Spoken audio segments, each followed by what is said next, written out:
welcome to the Explainer. Okay, today we're diving headfirst into a year that honestly completely rewired the 21st century, 2001. Now, when we think of this year, our minds almost immediately jump to a single devastating day in September. But the truth is, the entire year was a massive turning point for humanity across geopolitics, demographics, and culture. We're going to unpack the raw data and the history to see exactly how this global transition unfolded. To truly grasp the whole global picture, here's our roadmap. We'll start with a snapshot of the world, then look at global conflicts and tensions, move on to the September 11 attacks, and wrap up with culture, art, and architecture. All right, part 1, a snapshot of the world, humanity by the numbers. Let's ground ourselves in the sheer scale of the planet as the third millennium officially kicked off. Check out this staggering number. On January 1, 2001, the estimated global population stood at exactly 6.19 billion people. We had just crossed this huge threshold, And that demographic momentum was pushing the world into a whole new era of interconnectivity. In fact, by the end of the year, that number would jump to 6.27 billion. And that momentum was driven by an absolute growth engine. We're talking roughly 133.9 million births compared to just 52.1 million deaths. That's a massive gap. The human footprint was expanding at incredible speeds, creating a world teeming with expanding cities and a rapidly growing youth population. Alongside that population boom, we were actually living a bit longer too. The average global life expectancy ticked upward by 0.3 years, hitting 66.8 years globally. Medical advancements were really making their mark, laying the groundwork for the aging populations we see in so many countries today. But, beneath that boom, the world was heavily fractured. Millions were being uprooted. We saw roughly 12 million refugees globally, with the largest numbers fleeing Afghanistan and Macedonia. On top of that, internally displaced persons, folks forced to flee their homes but stuck within their own country's borders, hit a staggering 19.8 million. This massive movement of people perfectly sets the stage for the turmoil of the time. Which leads us directly into part 2, global conflicts and tensions, a fractured map. Because in 2001 alone, and this is long before September, mind you, there were 34 major conflicts recorded globally that resulted in at least 25 fatalities. And out of those 34, 10 were absolutely massive, causing over 1,000 deaths each. We're talking about the Afghan Civil War, the Algerian Civil War, the Second Chechen War. The globe was highly, highly volatile. So the crucial point here is that while some of these conflicts did cross borders, a lot of the most devastating ones were entirely internal. Civil wars and insurgencies in places like the Democratic Republic of the Congo, Macedonia, and Colombia were deeply destabilizing.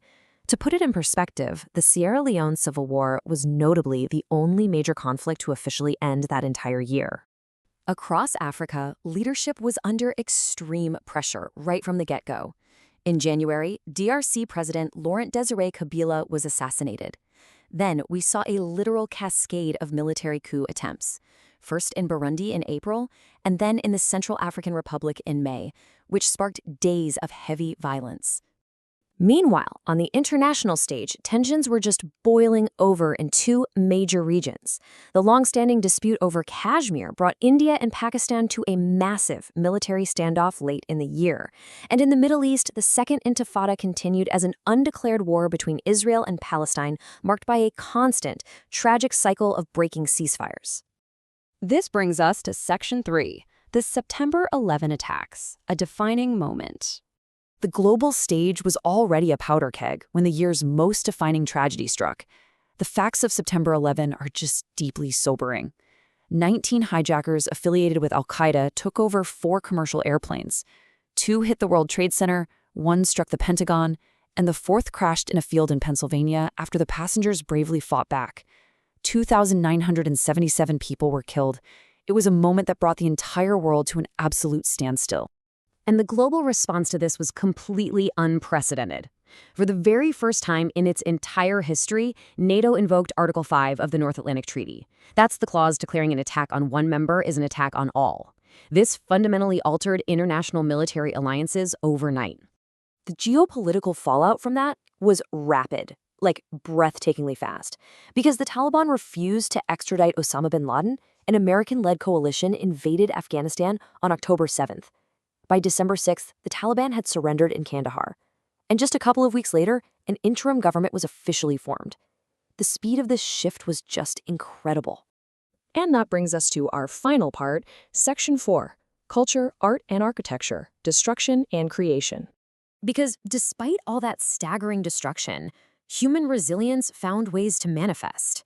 So how exactly did art and culture respond to a rapidly changing world? Culture doesn't just stop during a crisis, it processes it. What we see this really profound contrast between tragic losses and incredible triumphs. On one hand, you have the heartbreaking destruction of the World Trade Center and the Biblioteca Gallardo lost to an earthquake in El Salvador. But on the flip side, after 12 years of delicate, painstaking reconstruction, the Leaning Tower of Pisa finally reopened to the public in December. Meanwhile, these incredible new institutions were opening their doors all over the globe. The stunning Biblioteca Alexandrina opened in Egypt. In Germany, the deeply moving Jewish Museum Berlin opened to the public. And in South Africa, the Apartheid Museum opened its doors. People were building spaces for truth and historical reflection, something humanity desperately needed right then. Even the art and fashion world actively shifted gears. After the September attacks, the fashion industry made a conscious choice to phase out military iconography. People were quite literally looking for light in the dark. You can see this beautifully in the art market. Avant-garde works surged, and a Gerhard Richter painting of serene candles ended up selling for a record $5.4 million. So what does this all mean? The crucial takeaway here is that while 2001 is undeniably and rightly anchored by a monumental tragedy that altered security forever, it's only one piece of a giant puzzle. When you factor in the demographic explosion past 6 billion, those 34 major conflicts, and the cultural milestones, it really leaves us to wonder, how deeply are the fractures and foundations built in 2001 still defining the borders, conflicts, and culture of our world today? Take a second to think about that. Thanks for joining me for this explainer, and keep questioning the history that shapes our present.